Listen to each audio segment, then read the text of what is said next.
Hi guys, well if you saw our last video you'll know that we did an all MSI gaming PC build based on the 10900K. Well today we're going to be doing yet another PC build obviously, but this time we're going to be shifting straight up to the high end.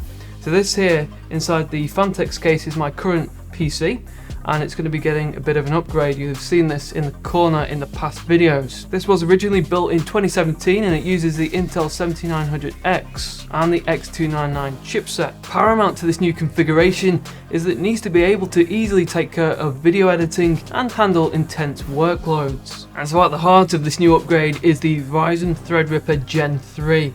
We're going to be going with the 3960X, which gives us that 24 cores and 48 threads.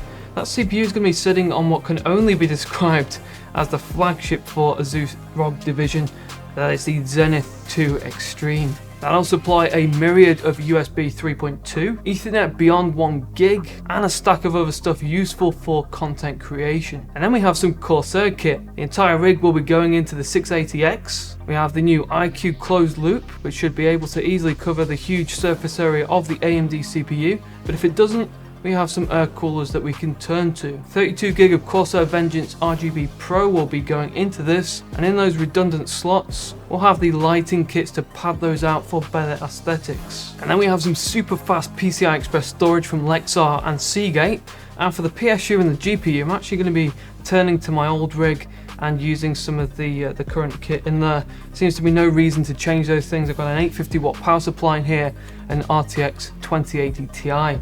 And so guys, with that intro out of the way, let's get building. Before we get into our review, today's video is brought to you by Corsair and the K95 RGB Platinum XT. This mechanical keyboard is the brand's current flagship, and it boasts perky RGB backlighting, a 19-zone light edge across the top of the board, as well as dedicated media keys with volume roller. There are also dedicated macro keys on the left side, and this XT has full support for the Elgato Stream Deck. So this is undoubtedly one of Corsair's most feature-rich keyboards to date. For more info on the XT, check out that link in the description.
Okay, well that is the AMD Threadripper TRX40 upgrade complete, and what a neat little package that really is.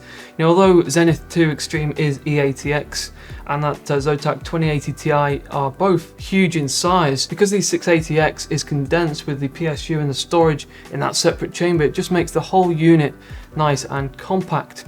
The hardware spec inside this build is a huge step up from what I was currently using with Intel Skylake. That Zenith 2 Extreme is loaded with so many features, so many tools.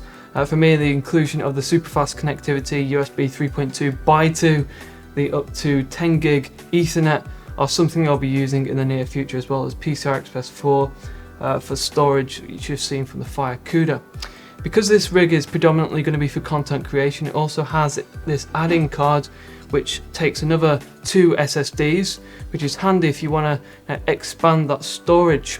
I ended up actually going with the slots on the board, as that links directly to the CPU. I think that the add-in card uses a chipset. And another thing is, I just had enough fan headers in this configuration with the iCUE cooler and the included case fans, but there is this handy little extension card here which gives you an extra 6 fans and RGB. And speaking of that iCUE cooler, you can see that I just about got away with the clearance on that, and it is as far back as it'll go. Admittedly, the path for that top fan is obstructed a little bit, but that shouldn't hinder the airflow too much. Now in the reveal, you'll know that the RGB was on its default setting, hadn't even got the operating system installed at that point.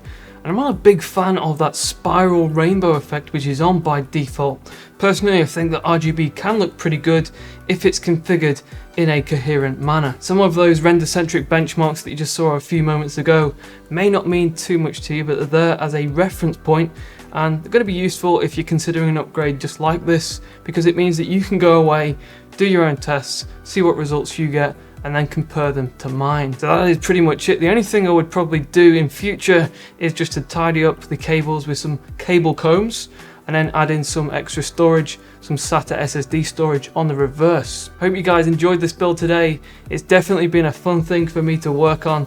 Let me know what you think of this configuration in the comment section below. And of course, if you've got any questions, please fire away and I'll get back to you as soon as I can. The full system spec for this configuration is going to be in the description for those interested. So take care guys, and until the next one.